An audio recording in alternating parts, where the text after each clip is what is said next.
Abril Vermelho.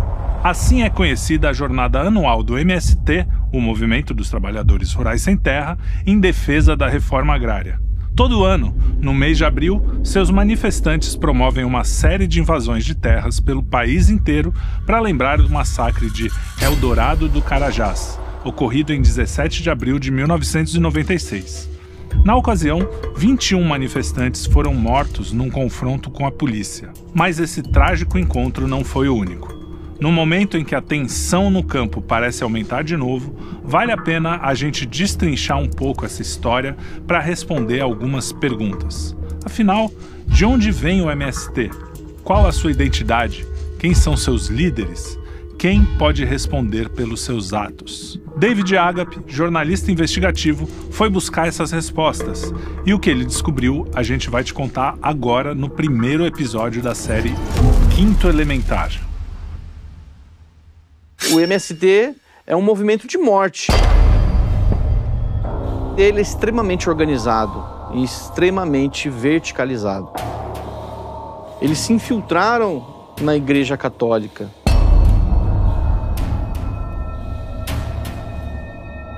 Não era mais um militante comunista que dava as instruções para os camponeses. Era o padre.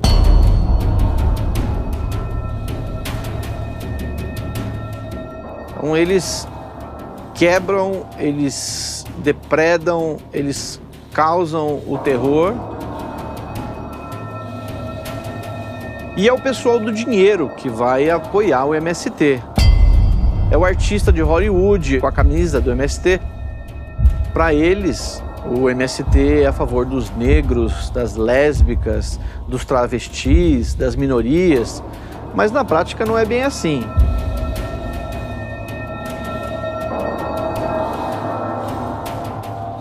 Por incrível que pareça, o MST não existe.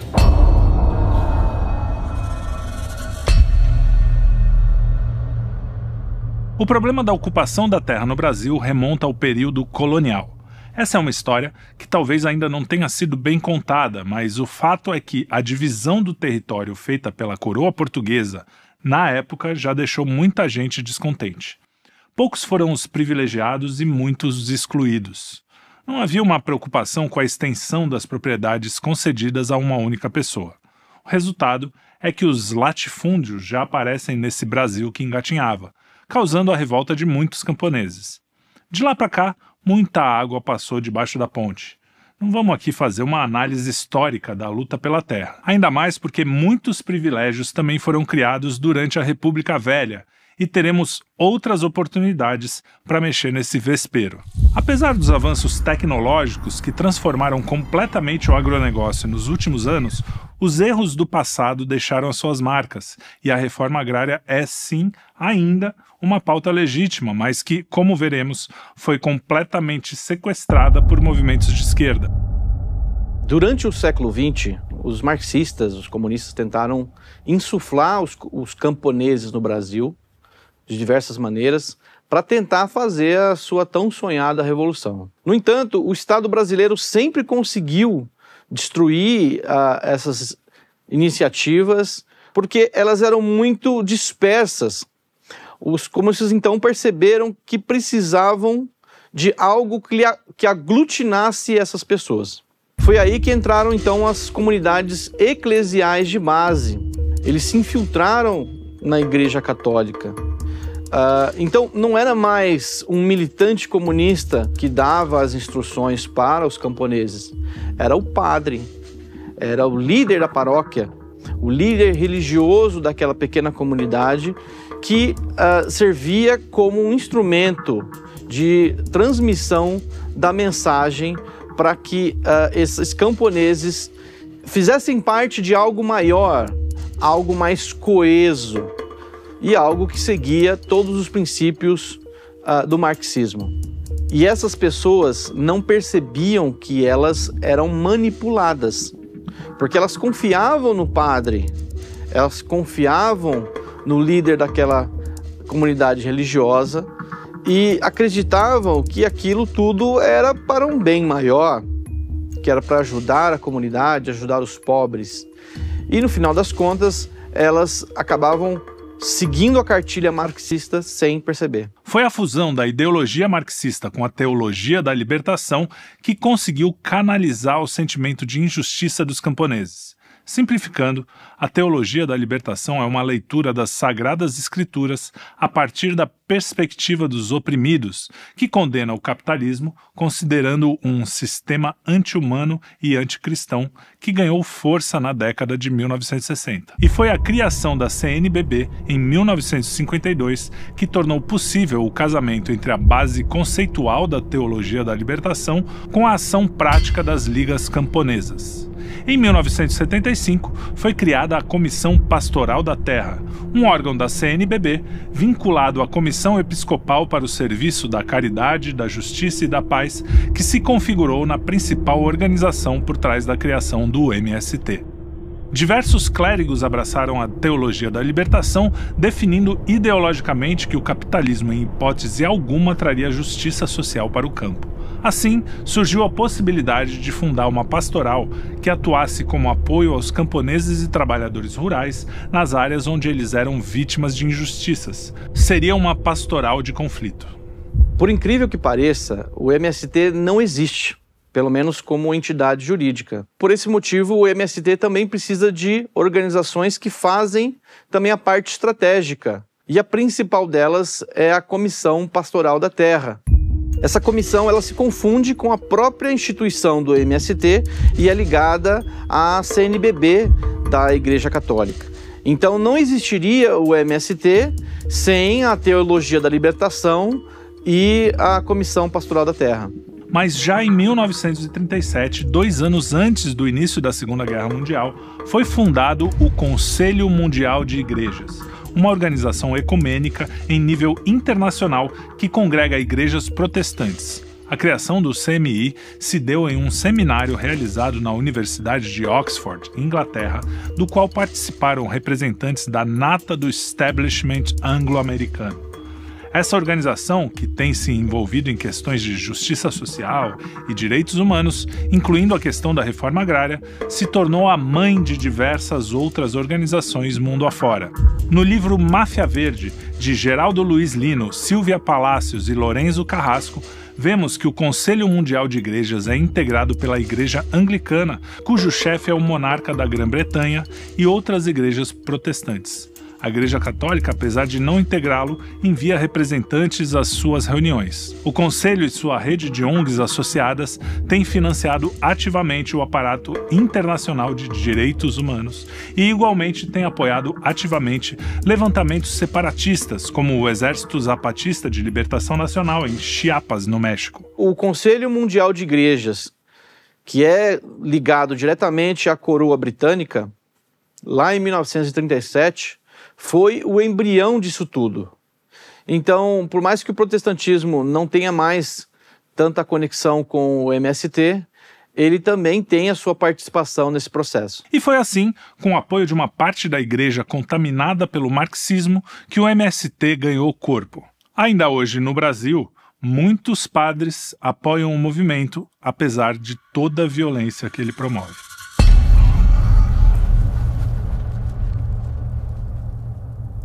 Na mitologia grega, a Hidra é um monstro de várias cabeças. Quando uma é cortada, outra nasce no lugar. Assim parece ser o MST, um movimento onde não existe apenas um líder, mas isso não significa que não haja ordem. O MST ele é extremamente organizado e extremamente verticalizado. Então as ordens vêm de cima.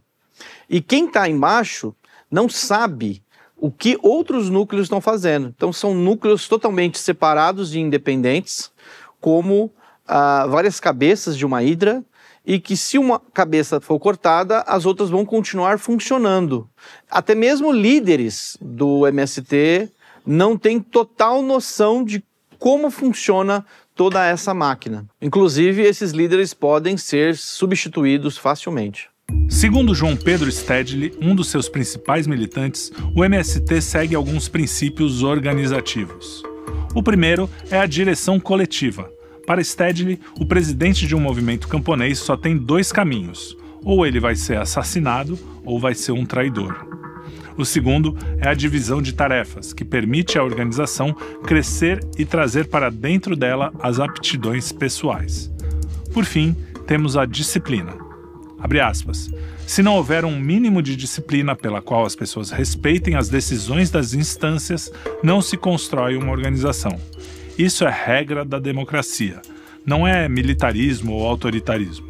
Muito pelo contrário. Repito, até para combater certos desvios basistas, que a democracia também exige normas ou regras para serem seguidas. A regra da disciplina é aceitar as regras do jogo.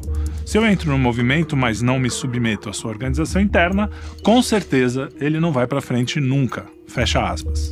De acordo com Bernardo Mansano Fernandes, em A Formação do MST no Brasil, o movimento estrutura-se de maneira vertical, começando pelos núcleos que são compostos por até 500 famílias, seguidos por brigadas, direção regional, direção estadual e direção nacional. Ao mesmo tempo, existem setores e coletivos paralelos, trabalhando em diversas frentes para a realização de uma verdadeira reforma agrária, nas palavras deles.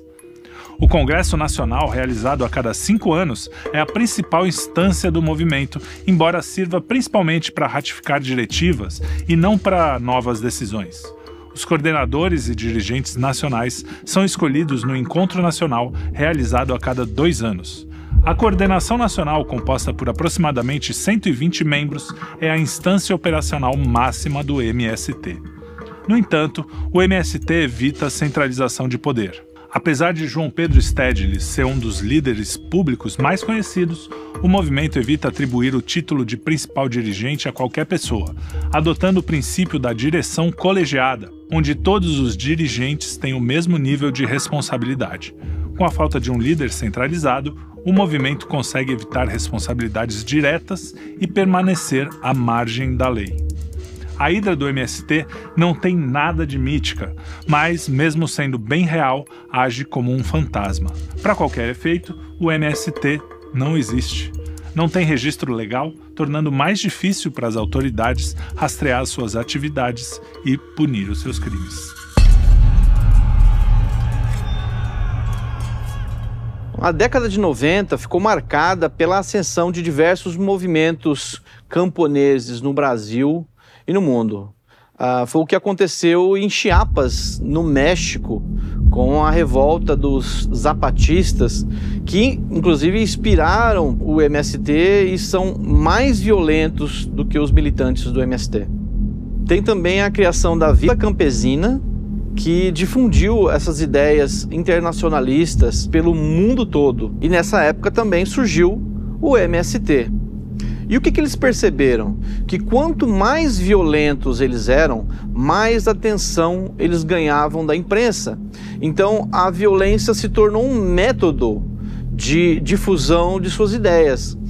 Isso lembra um pouco do que foi feito durante os protestos de 2013, aqueles black blocs que faziam quebra-quebra geral para ganhar essa atenção da imprensa.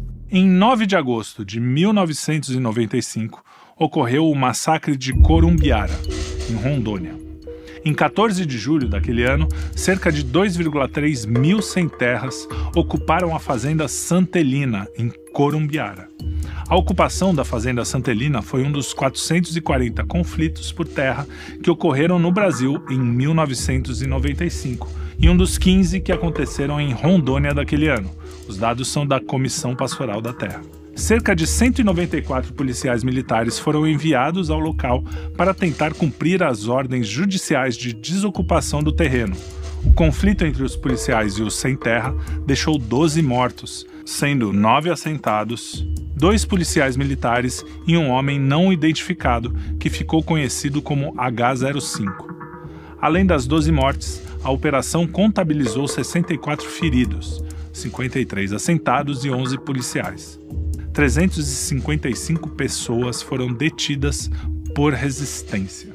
Até hoje, o MST e a Comissão Pastoral da Terra lembram do episódio como demonstração da violência governamental em relação aos sem-terra.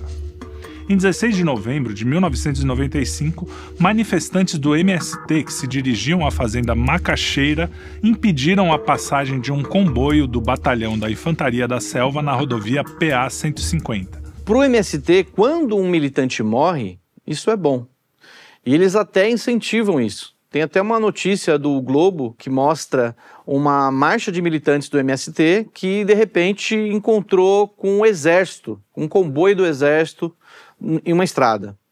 E eles não queriam sair da frente, e o exército queria passar, os soldados chegaram a apontar fuzis para os militantes e tal.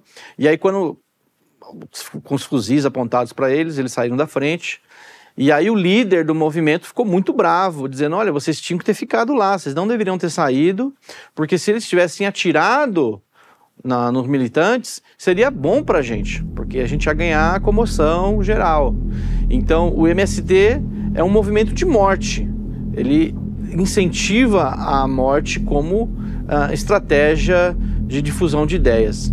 Mas isso dos integrantes de baixo clero, os líderes mesmo não são afetados por isso, né? Então os militantes são utilizados como bucha de canhão nessa guerra política do MST.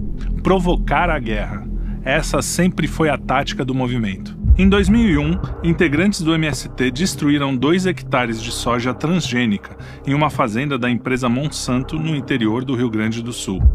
Em 2006, cerca de 1.000 mulheres da Via Campesina invadiram e destruíram o horto florestal da Aracruz Celulose em Barra do Ribeiro. Em 2009, o MST invadiu uma fazenda da empresa Cutrale, localizada em Iaras, interior de São Paulo, destruindo laranjais numa imagem que ficou famosa. Em 2015, novamente, mulheres da Via Campesina invadiram um centro de pesquisa de celulose, destruindo 15 anos de pesquisa em biotecnologia da Future Gene, empresa do grupo Suzano Papel e Celulose, em Itapetininga, São Paulo. Diversos confrontos entre os membros do MST e forças policiais terminaram em tragédia, muitas vezes devido à disparidade de forças desfavoráveis para o movimento, o que, paradoxalmente, o deixava mais forte. O MST lucrava até com a morte dos seus integrantes. Em abril de 1996, um grupo de cerca de 4.000 pessoas, entre trabalhadores sem terra acampados na região e manifestantes do MST, iniciou uma marcha de quase 900 quilômetros até a capital paraense, Belém. A marcha era em protesto para a aceleração da desapropriação de terras que consideravam ociosas, incluindo os 40.000 hectares da fazenda Macaxeira. No entanto, em 17 de abril, a manifestação culminou em um trágico evento conhecido como o Massacre de Eldorado do Carajás. A Polícia Militar do Estado do Pará, encarregada de dispersar os manifestantes que obstruíam a rodovia BR-155 pelo secretário de Segurança do Pará, matou 19 trabalhadores sem terra. O legista responsável pela perícia dos corpos declarou que pelo menos 10 vítimas foram executadas a queima-roupa. No mesmo dia do massacre, o ministro da Agricultura, Andrade Vieira, responsável pela reforma agrária, renunciou ao cargo e uma semana depois, o governo federal confirmou a criação do Ministério da Reforma Agrária. As terras da fazenda Macaxeira em disputa, desapropriadas, foram entregues em abril de 1997, resultando na formação do assentamento 17 de abril. É esse massacre que é relembrado todos os anos quando os trabalhadores sem terra celebram o Dia Internacional de Luta Camponesa, marcado por um intenso calendário de ações conhecido como o Abril Vermelho. Este ano, foram 30 invasões em 30 dias por 20 estados do país. E contou com uma mãozinha, é claro, do Ministério da Reforma Agrária do PT, que mandou uma diretriz para que as polícias estaduais não interferissem nas manifestações com prisões por invasão de propriedade, por exemplo. Vivemos em um momento ímpar em que o governo, por antecipação, sai em defesa de prováveis invasores de terra, praticamente incentivando o cometimento desses crimes.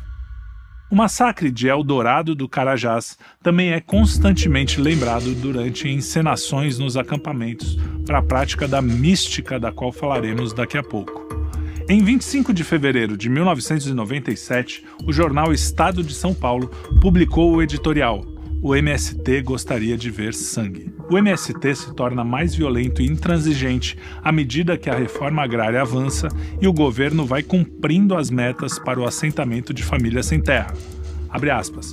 O paradoxo é apenas aparente, porque a ação do governo ameaça a natureza do movimento e lhe subtrai pretextos para a radicalização, por intermédio da qual os seus líderes se promovem. Derrubar cercas, destruir benfeitorias, enfrentar fazendeiros e empregados armados supre a fantasia revolucionária dos líderes de modo que soluções não são bem-vindas.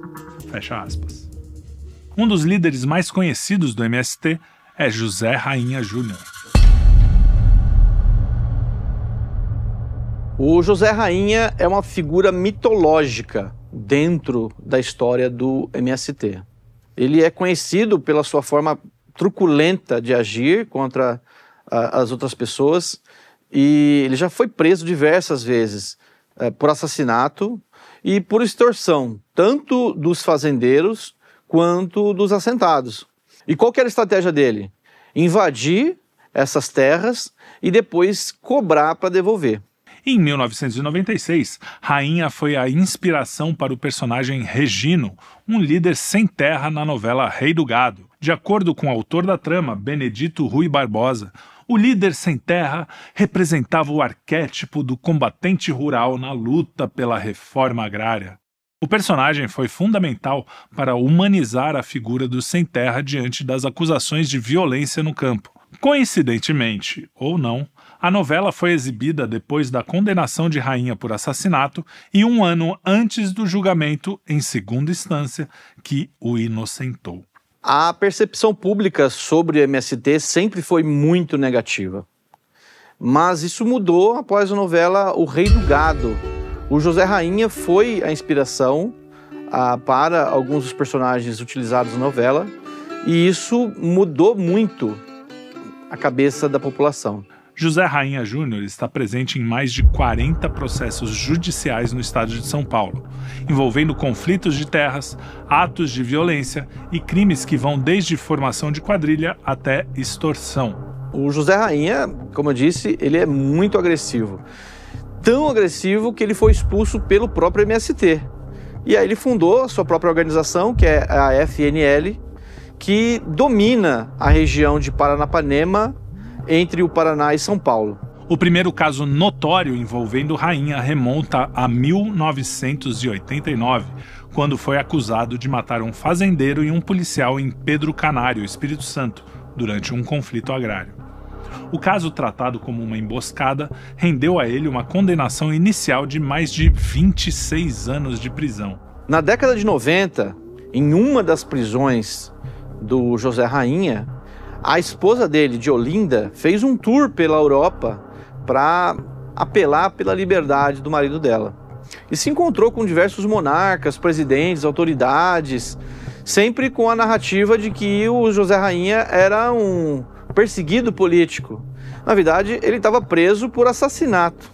Rainha foi absolvido em segunda instância, decisão influenciada pelo apoio internacional e pressão de organizações como a Christian Aid, a Oxfam e Amigos da Terra, que patrocinaram a ida de sua esposa de Olinda, então alta dirigente do MST, à Europa em 1997, para evitar a sua prisão.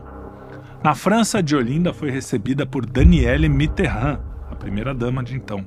No Brasil, uma marcha de trabalhadores sem terra chegou à cidade para acompanhar o julgamento.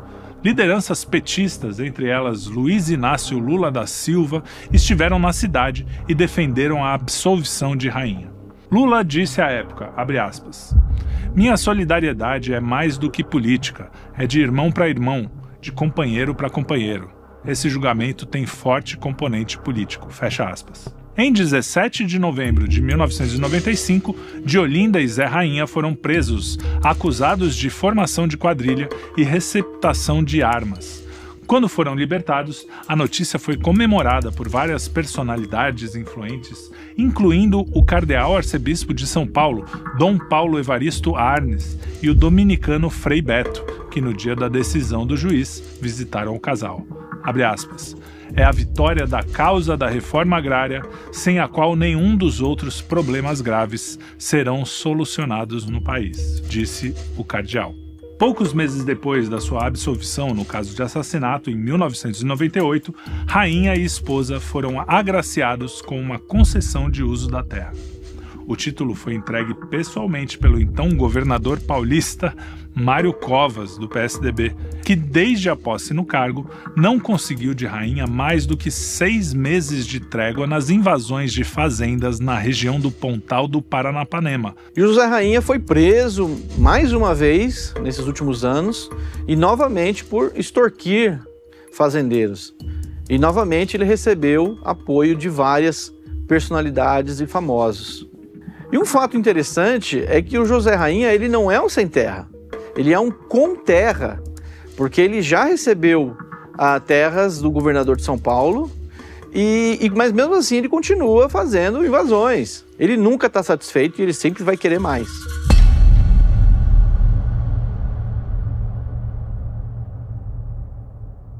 Paradoxalmente, o título da terra que deveria ser a vitória do movimento significaria a sua morte. Por esse motivo, a política de distribuição de títulos de terra implementada por Bolsonaro foi fatal. Entre janeiro de 2019 e agosto de 2022, o INCRA emitiu mais de 400 mil documentos de titulação, beneficiando famílias em áreas de reforma agrária e terras públicas em todo o Brasil. Apenas em 2022 foram emitidos 124.954 títulos. No governo do Bolsonaro, o MST tomou um grande golpe. O Bolsonaro aumentou de forma muito grande a distribuição de títulos de terra, só que ao invés dele distribuir para o movimento, e o movimento ia redistribuir para os assentados, o Bolsonaro passou a entregar esses títulos diretamente para as famílias, o que deixou o MST com muita raiva. Porque antes era o MST que coordenava essa distribuição dessas terras. E teve até uma reportagem da TV Record que mostra que muitos desses assentados não queriam mais fazer parte do MST e eles eram obrigados, eles eram coagidos a fazer parte do movimento. A mudança no modelo de distribuição de terras promovida no governo Bolsonaro foi um golpe duro no movimento. A titulação das propriedades rurais da reforma agrária diminuiu a influência do MST sobre os assentados e abriu uma frente eleitoral em um terreno tradicionalmente controlado pelos partidos de esquerda. Nunca devemos nos esquecer de que não é a terra que interessa ao movimento, mas a revolução. A luta pela terra é um pretexto que deve ser preservado. No limite, a implementação da reforma agrária seria o fim do MST. O MST não é um movimento em prol da reforma agrária, eles não querem isso. Por mais que terras sejam distribuídas para todas as pessoas que não têm terra, né, todos os assentados no Brasil, o MST continuará lutando para a aplicação, para a implementação do comunismo no Brasil. Esse é o fim do MST. Esse é o objetivo final do MST. É a revolução que importa. Mesmo com a mudança de status de um sem terra para um com terra e a promessa de que iria passar a produzir, José Rainha não parou com as invasões. Em 11 de setembro de 2003, Diolinda teve a prisão decretada devido a um processo de 2000. A prisão ocorreu após uma ação movida pelo Ministério Público de Teodoro Sampaio, acusando Diolinda e outros 10 líderes do MST de formação de quadrilha para cometer crimes na região. Na ocasião, ela foi defendida pelo advogado petista Luiz Eduardo Greenhalgh. O MST segue aquela estratégia de falem bem ou falem mal, mas falem de mim. Então eles quebram, eles depredam, eles causam o terror aos fazendeiros e quanto mais as pessoas ficarem assustadas e em pânico, mais o MST ganha com isso. Mais ele ganha publicidade com esses atos. Mesmo com tanta violência, o MST parece blindado. Sem uma existência formal, o movimento escapa ao radar da justiça. de Olinda foi contratada como secretária parlamentar pela deputada Sâmia Bonfim, do PSOL, em 2022, com um salário anual total de mais de R$65 mil. Essa contratação gerou questionamentos sobre possíveis conflitos de interesse, pois Sâmia fazia parte da comissão parlamentar de inquérito do MST. Eu acho que o MST nunca vai deixar de existir, por mais que ele possa perder a sua força, eles têm as costas quentes, né? Então não tem como...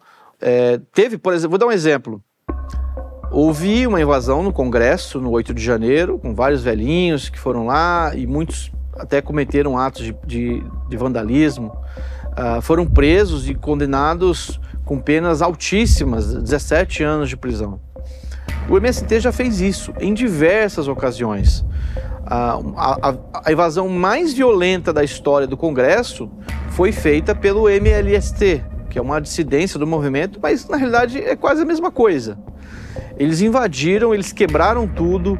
Teve um dos seguranças da Câmara, teve traumatismo craniano.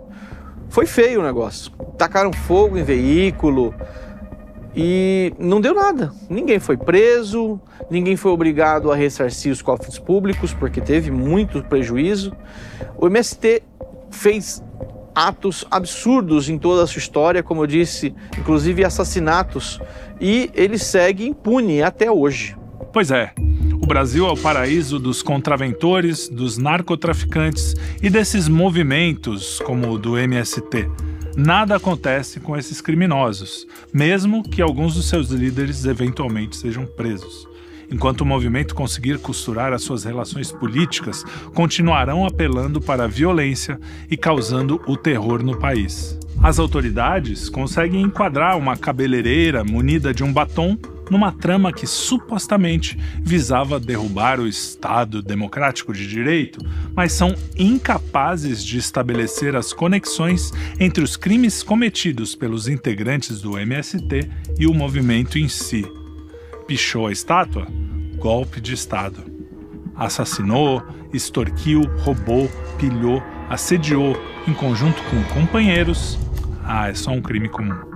E já houve diversas CPIs para investigar o MST, mas nunca eles foram pegos ou responsabilizados, porque eles utilizam essa estratégia de descentralização e o fato de não haver uma entidade jurídica formal por trás para se livrarem de tudo isso. Teve há um tempo atrás uma CPI que investigou os ataques do MST em uma fazenda, e eu vi essas imagens e elas são brutais. Animais totalmente trucidados de forma animalesca pelos militantes. Coisas assim absurdas. E o MST, como eu disse, ele utiliza essa prática de forma recorrente. Não é um ato isolado. Eles fazem isso frequentemente. E isso é bastante coisa para um movimento que não existe. O fantasma do MST continua assombrando muitos brasileiros. Quem vive na cidade, passeia pelo supermercado, distraído com as redes sociais na seção de congelados, não faz ideia do pavor a que está submetido o produtor rural. Mas eu não acho que o MST ele é um movimento terrorista no sentido clássico. Por exemplo, realizando atentados como o Hamas, ou seguindo a cartilha do Marighella.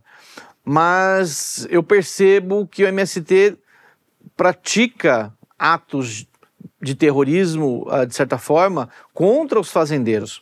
Por exemplo, imagina se você é um produtor de terra, né, um produtor rural, que tem a sua propriedade, tem os seus animais, tem a sua plantação, e você mora geralmente numa área mais afastada. E a qualquer momento milhares de militantes podem aparecer e querer matar os seus animais ou até mesmo atentar contra a sua vida. Então o produtor sempre está lá com medo, em pânico e em terror. Então sim, o MST pratica alguns atos que podem ser enquadrados sim como um ato terrorista. Mas a gente já viu aqui que o movimento tem as costas quentes. Vai ser preciso muito esforço político para enquadrar o MST como organização terrorista. MST, PCC, Comando Vermelho, todas essas organizações que deveriam estar à margem da sociedade gozam de privilégios que nenhum brasileiro de bem tem acesso. Advogados às pencas, bom relacionamento nas altas esferas do poder, apoio de artistas e da mídia. E eu queria frisar que o MST não tem nenhuma utilidade no Brasil. Ele não faz o bem para ninguém. Vou dar um exemplo.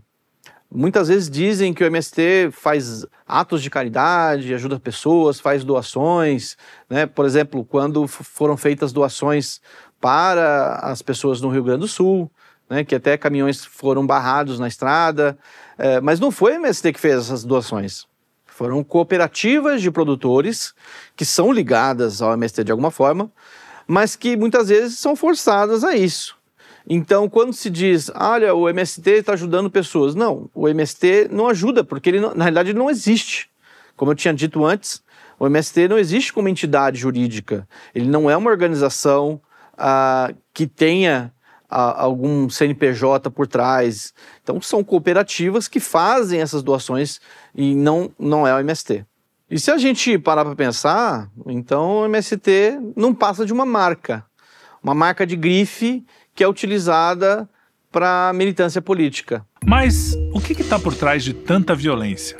O que impulsiona os líderes de um movimento que, em tese, deveria buscar a justiça a continuar o seu banho de sangue? E como o MST consegue montar toda essa rede de proteção? A resposta é bem simples: dinheiro e poder.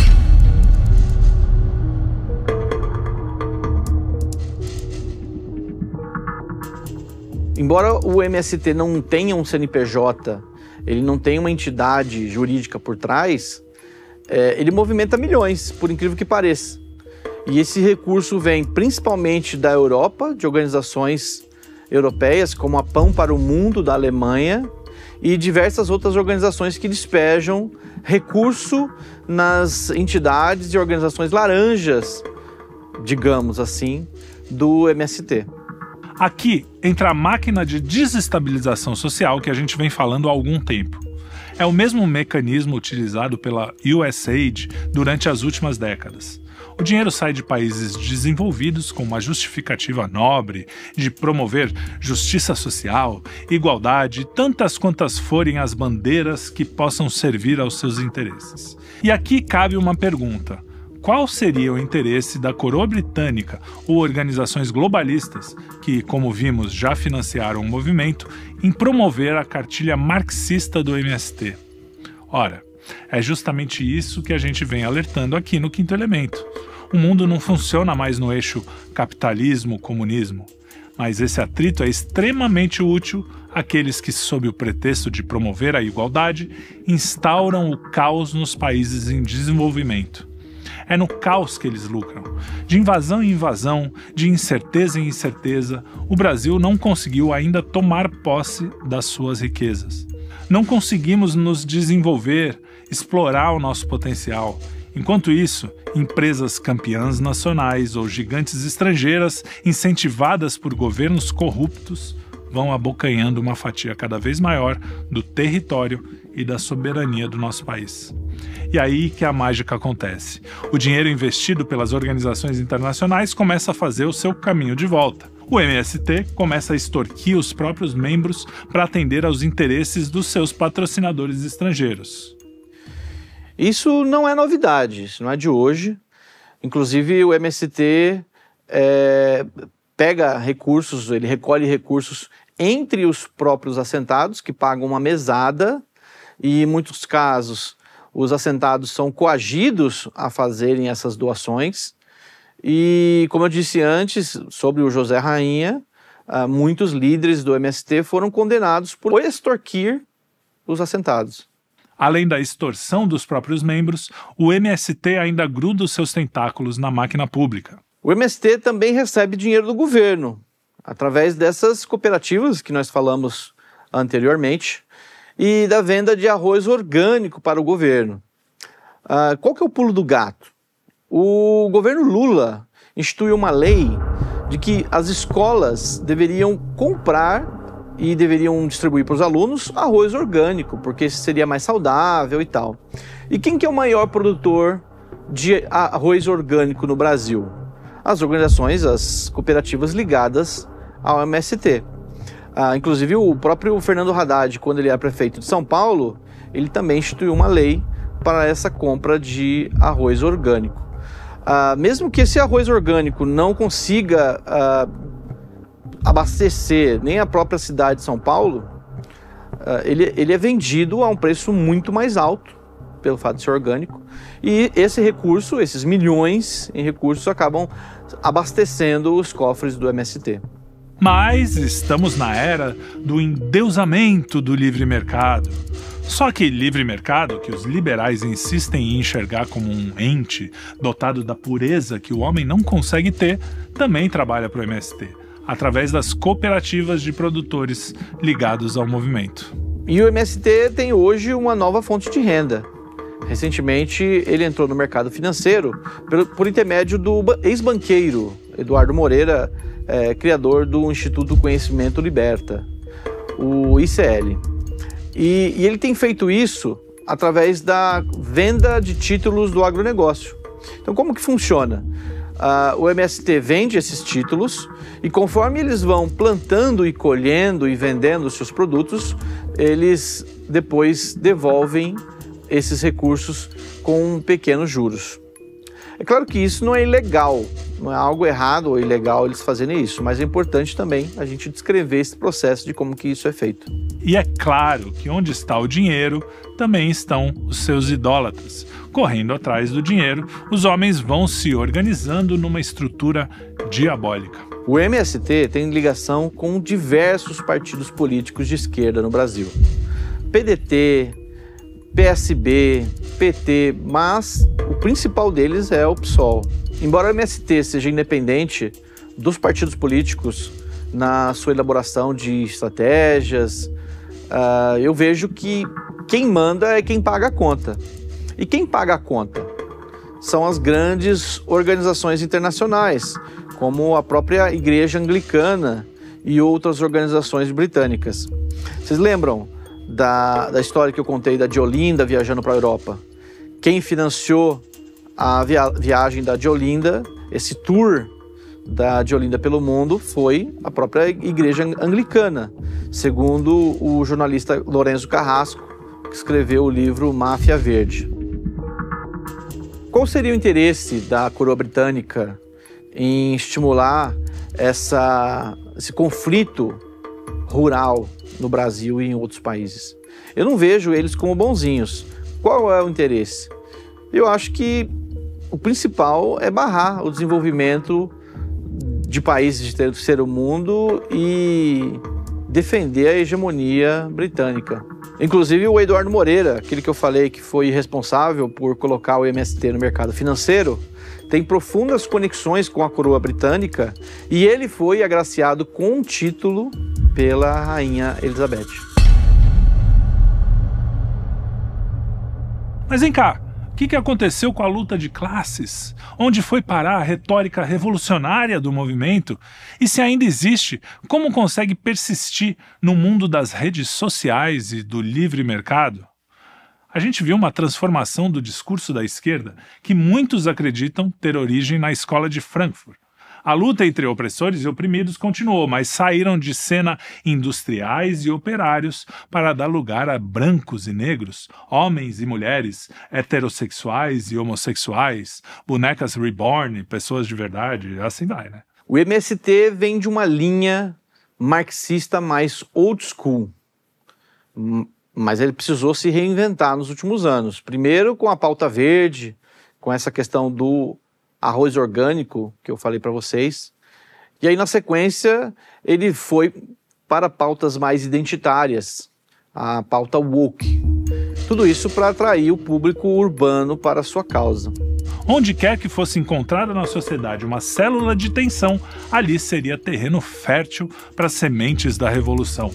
E plantar a revolução nos países em desenvolvimento, como já vimos, era extremamente útil aos países já desenvolvidos.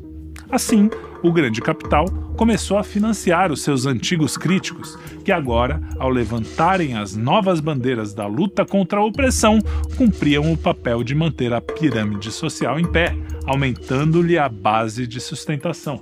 O wokeísmo foi amplamente irrigado por fundos bilionários que tinham interesse em controlar a economia mundial, freando as nações subdesenvolvidas que ameaçavam o seu domínio. O wokeísmo ainda é uma febre.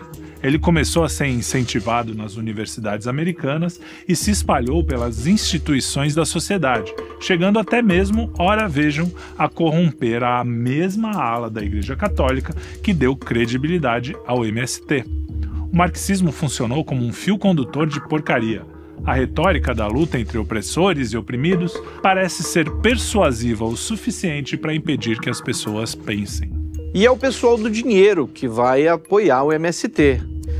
Mesmo sem saber o que é a causa, não sabe o que é um assentamento, não sabe o que o assentado sofre, mas ele acha tudo muito bonito. É o artista de Hollywood, é o artista da Rede Globo, que vai desfilar naqueles grandes festas de Hollywood com um bonezinho do MST, com o bottom do MST, com a camisa do MST, fazendo propaganda do movimento, sem fazer a mínima ideia do que é realmente o MST. Para eles, o MST é a favor dos negros, das lésbicas, dos travestis, das minorias, mas na prática não é bem assim. Tudo isso porque o MST é muito bom de marketing, ele sabe vender, isso é um fato. E muitas pessoas acabam comprando essa ideia sem ter a menor noção do quão nocivo o MST é. A Hydra se revelou também um camaleão. A cada circunstância, um novo discurso, um novo jeito de operar. A luta pela igualdade no campo se transformou em luta pela igualdade entre homens e mulheres, brancos e negros, heterossexuais, gays, lésbicas, bissexuais e daí ao infinito, como a gente já disse. A reforma agrária, no discurso, ainda é o objetivo final do MST, mas é praticamente um objetivo teórico. Se servir para insuflar os militantes, ótimo. No fundo, é a luta pela luta que vale. O produtor rural, que tinha o sonho de ter um pedaço de terra para sustentar a família, não passa mais de uma quimera anacrônica. A nova geração de soldados do MST é doutrinada a acreditar numa opressão constante que precisa ser combatida em nome de todas as minorias da humanidade. O identitarismo tomou espaço na luta pela terra, mas o identitarismo também é só mais uma ferramenta de controle. A mística é a parte mais importante do MST. Eu fiz um levantamento em centenas de teses de mestrado e doutorado sobre a mística. E o que eu vi foi uma coisa muito interessante.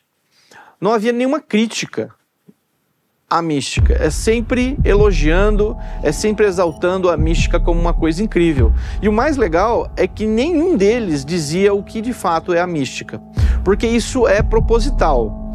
Eles fazem com que esse conceito seja etéreo, seja poético, e isso é utilizado para fazer uma lavagem cerebral nos militantes.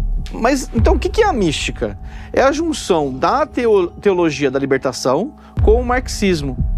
E isso então cria um ambiente favorável para que a pessoa ache que não está participando do marxismo. Ela não percebe que a filosofia marxista, a teoria marxista está sendo colocada na cabeça dela. A mística é utilizada nos rituais diários dos assentados como forma de padronização de pensamento. É ela que faz a lavagem cerebral na cabeça dos militantes e que transforma um assentado, uma pessoa simples que quer uma terra, em um militante ferrenho pela reforma agrária. Poderiam até morrer por isso. É por isso que a questão religiosa ela entra também. Porque a mística é utilizada como aquele conceito da terra prometida, né? Que as pessoas, aquela terra que mana leite e mel, da Bíblia, e que as pessoas esperam ansiosamente, né? Ou o paraíso que os cristãos esperam, né? Então, o militante, ele passa a se tornar uma pessoa que não apenas quer terras, que quer propriedades, que quer justiça, que quer a reforma agrária, mas ele quer a revolução comunista, mas ele não sabe disso. E o próprio Stedley, ele fala no livro dele isso, que através da mística eles convencem essas pessoas a morrerem pelo movimento. Como eu disse antes, o MST é um movimento de morte, e a mística, ela é utilizada nessa estratégia de convencer o militante de que ele pode e deve morrer pelo movimento. Num dos rituais, por exemplo, que está disponível no YouTube, você consegue ver os militantes fazendo uma encenação de como os militantes, de como os assentados são assassinados pela polícia, de como eles morrem. E eles acham isso muito lindo. As crianças repetindo diariamente esse ritual, e isso entra na cabeça da pessoa e ela não percebe mais a realidade, ela não consegue viver mais sem se imaginar dentro desse movimento messiânico que é o MST. É claro, o Messias não é o Stedley, mas a própria instituição que irá libertar essas pessoas da opressão e irá levá-las para a Terra Prometida. A foice e o martelo nunca deram conta de fazer a revolução. Sempre foi preciso aprisionar almas, colocar o cabresto nos combatentes e impedir-lhes a visão periférica. O homem precisa ser achatado em sua dignidade para aceitar a luta sem sentido. E com o avanço da tecnologia, convenhamos, essa parece ser uma tarefa cada vez mais fácil. Se continuar assim, o fantasma do MST nunca vai deixar de nos assombrar.